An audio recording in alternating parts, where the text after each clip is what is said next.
ఇప్పుడు మీకు పబ్లిక్ ఎగ్జామ్లో భాగంగా పద్యం అనేది ఇలా ఇవ్వడం జరుగుతుంది.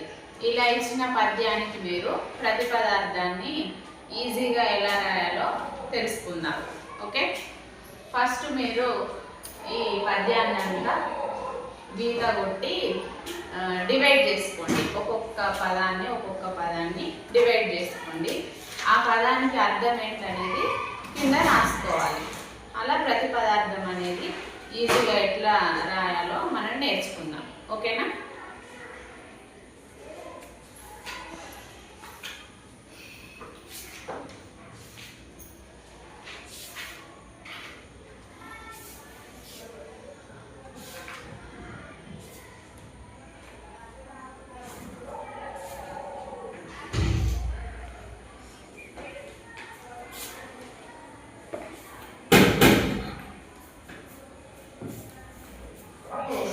ఓకేనా?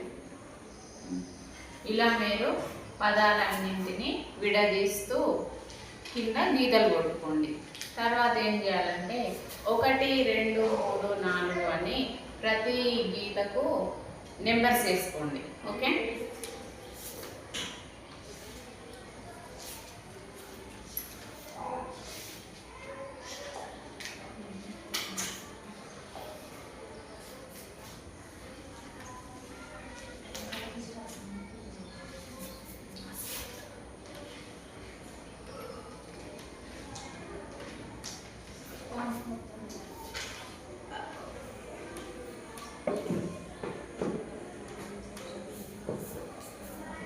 ఓకే. ఈ విధంగా మీరు ఎగ్జామ్లో చిన్నగా పెన్సిల్తో గీతలు కొట్టుకొని నెంబర్స్ వేసుకోండి. తర్వాత ఒక్కొక్క పదానికి అర్థం ఏమిటని కింద ప్రతిపదార్థం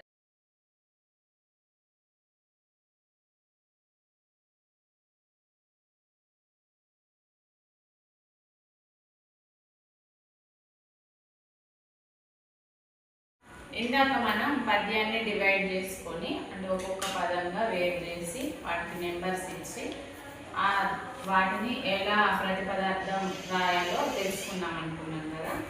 ఇలా చేయండి. మనం డివైడ్ చేసిన ప్రతి పదాన్ని కూడా నెంబర్ చేసుకున్నాం కదా, అవి ఫస్ట్ ఒకవైపు రాసుకోవాలి. ఇలా రాసుకొని తర్వాత దాని పక్కన అర్థం ఏంటిది అనేది ఇటువైపు రాయాలి. ఓకే, ఫస్ట్ నెంబర్ మనం ఏం వేసినాం, భరత కులంబు అనే పదానికి మనం ఫస్ట్ నెంబర్ వేసుకున్నాం కదా.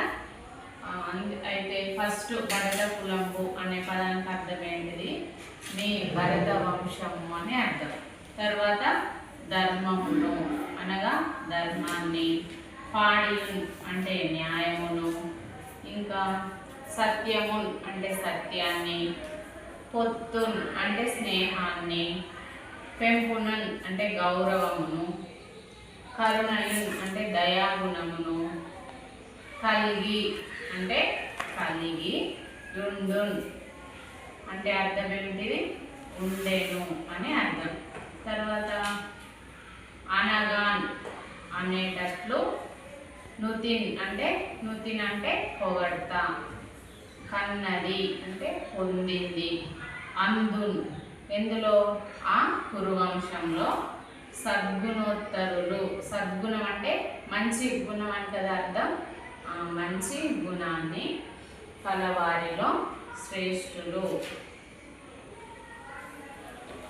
సద్గుణం అంటే మంచి కదా, మంచి గుణం అని, ఉత్తరులు అంటే ఉత్తమమైన వారు అంటే శ్రేష్ఠులు, మంచి గుణాలు కలవారిలో శ్రేష్ఠులు అని అర్థం. నీవును అంటే నీవు, నీ యొక్క, యగున్ అంటే ప్రియమైన, తమ్ముడున్ అనగా తమ్ముడును, నీ తనయుల్ అంటే ఏంటిది, తనయుడు అంటే కుమారుడు కదా, తనయుల్ అంటే కుమారులు.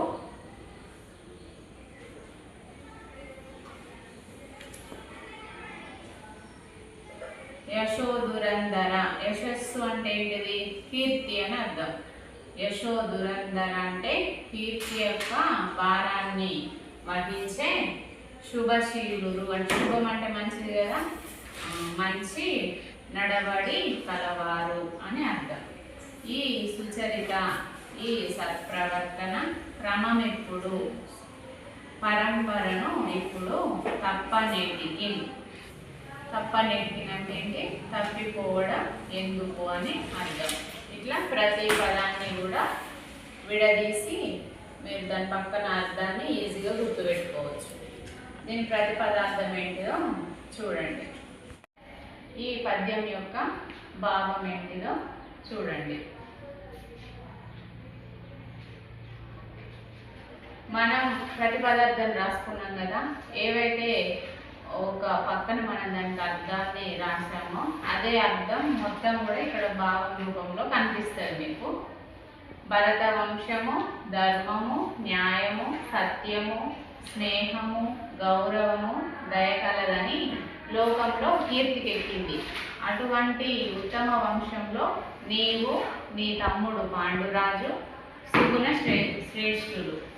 నీ కుమారులు మీ వంశకీర్తి భారాన్ని వహించగల చక్కని నడవడి కలవారు. ఇలా వంశ పరంపరగా వచ్చే ఇంత చక్కటి సత్ప్రవర్తనను ఇప్పుడు విడిచిపెట్టడం ఎందుకు అని ఎవరంటున్నారు? శ్రీకృష్ణుడు ధృతరాష్ట్ర మహారాజుతో అనడం జరిగింది. ఇది ఈ పద్యం యొక్క భావం. ఓకే, ఈ వీడియో కనుక మీకు నచ్చినట్లయితే లైక్, షేర్, సబ్స్క్రైబ్ చేసుకోండి. మరొక వీడియోలో మనం మరొక ప్రతిపదార్థాన్ని గురించి వివరించుకుందాం. ధన్యవాదాలు.